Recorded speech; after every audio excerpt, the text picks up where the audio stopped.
Chapter 17 of Anna Karenina, Book 4, by Leo Tolstoy. Translated by Constance Garnett. This recording is in the public domain. Recording by Marianne. Unconsciously going over in his memory the conversations that had taken place during and after dinner, Alexey Alexandrovitch returned to his solitary room. Darya Alexandrovna's words about forgiveness had aroused in him nothing but annoyance. The applicability or non-applicability of the Christian precept to his own case was too difficult a question to be discussed lightly, and this question had long ago been answered by Alexey Alexandrovitch in the negative.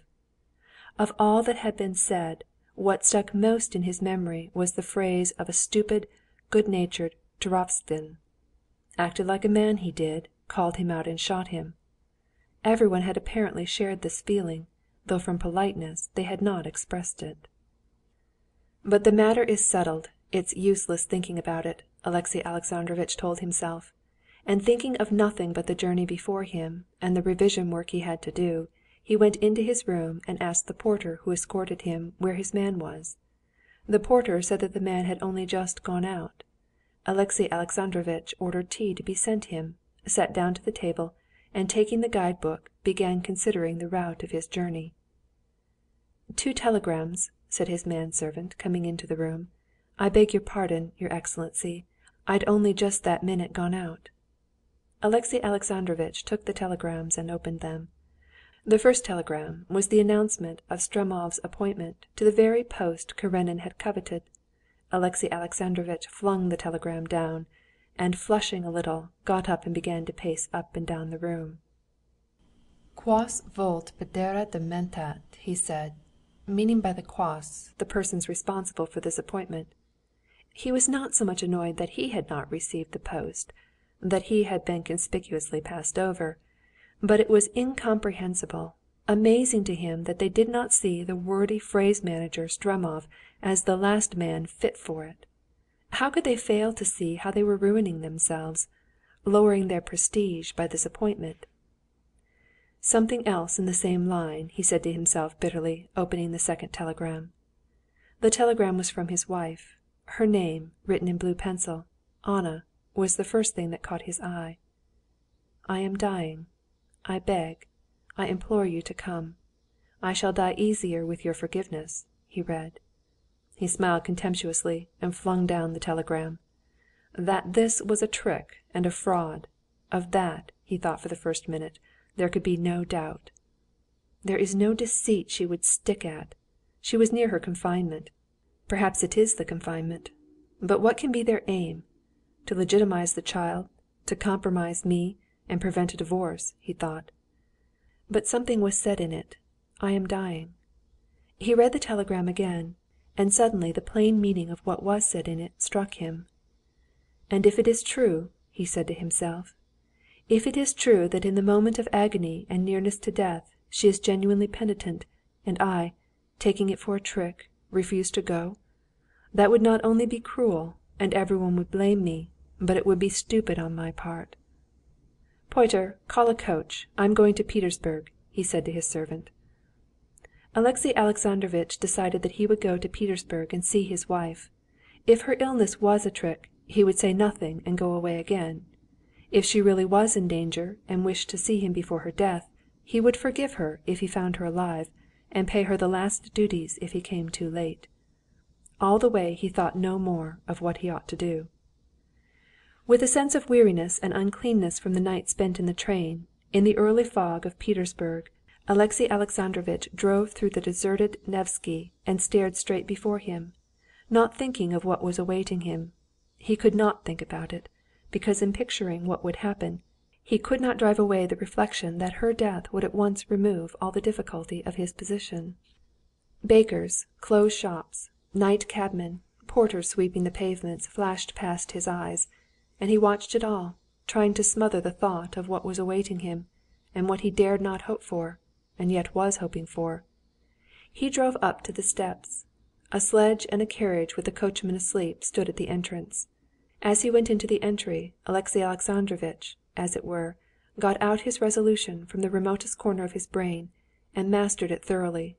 Its meaning ran: if it's a trick, then calm contempt and departure. If truth, do what is proper." The porter opened the door before Alexey Alexandrovitch rang. The porter, Kapitonitch, looked queer in an old coat, without a tie, and in slippers. "How is your mistress?" "A successful confinement yesterday." Alexey Alexandrovitch stopped short and turned white. He felt distinctly now how intensely he had longed for her death. "And how is she?" Korney, in his morning apron, ran downstairs. "Very ill," he answered. "There was a consultation yesterday, and the doctor's here now." "Take my things," said Alexey Alexandrovitch, and feeling some relief at the news that there was still hope of her death, he went into the hall. On the hat stand there was a military overcoat. Alexey Alexandrovitch noticed it, and asked, "Who is here?" "The doctor, the midwife, and Count Vronsky." Alexey Alexandrovitch went into the inner rooms. In the drawing‐room there was no one. At the sound of his steps there came out of her boudoir the midwife in a cap with lilac ribbons. She went up to Alexey Alexandrovitch, and with the familiarity given by the approach of death took him by the arm and drew him towards the bedroom. "Thank God you've come. She keeps on about you, and nothing but you," she said. "Make haste with the ice," the doctor's peremptory voice said from the bedroom. Alexey Alexandrovitch went into her boudoir. At the table, sitting sideways on a low chair, was Vronsky, his face hidden in his hands, weeping. He jumped up at the doctor's voice, took his hands from his face, and saw Alexey Alexandrovitch. Seeing the husband, he was so overwhelmed that he sat down again, drawing his head down to his shoulders, as if he wanted to disappear. But he made an effort over himself, got up, and said, "She is dying. The doctors say there is no hope. I am entirely in your power. Only let me be here, though I am at your disposal.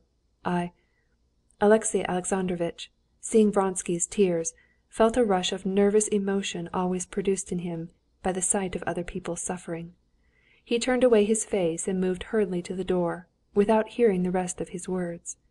From the bedroom came the sound of Anna's voice saying something.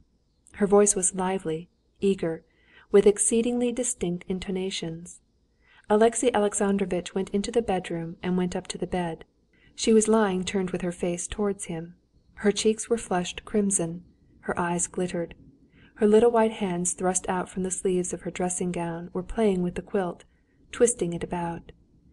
It seemed as though she were not only well and blooming, but in the happiest frame of mind. She was talking rapidly, musically, and with exceptionally correct articulation and expressive intonation. "For Alexey, I am speaking of Alexey Alexandrovitch. What a strange and awful thing that both are Alexey, isn't it? Alexey would not refuse me. I should forget. He would forgive. But why doesn't he come? He's so good he doesn't know himself how good he is. Ah, my God, what agony! Give me some water, quick. Oh, that will be bad for her, my little girl. Oh, very well then, give her to a nurse. Yes, I agree. It's better, in fact. He'll be coming. It will hurt him to see her. Give her to the nurse." "Anna Arkadyevna, he has come. He is here," said the midwife, trying to attract her attention to Alexey Alexandrovitch.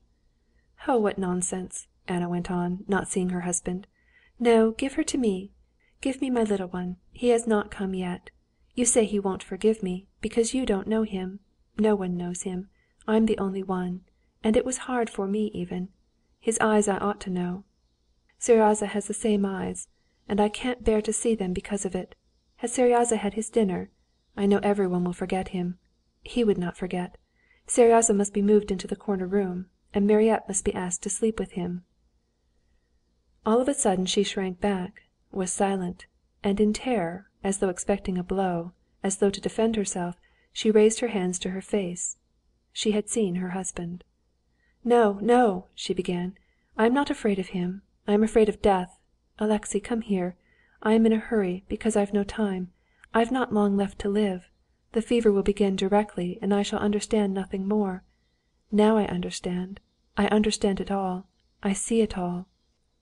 Alexey Alexandrovitch's wrinkled face wore an expression of agony. He took her by the hand and tried to say something, but he could not utter it. His lower lip quivered, but he still went on struggling with his emotion, and only now and then glanced at her. And each time he glanced at her he saw her eyes gaze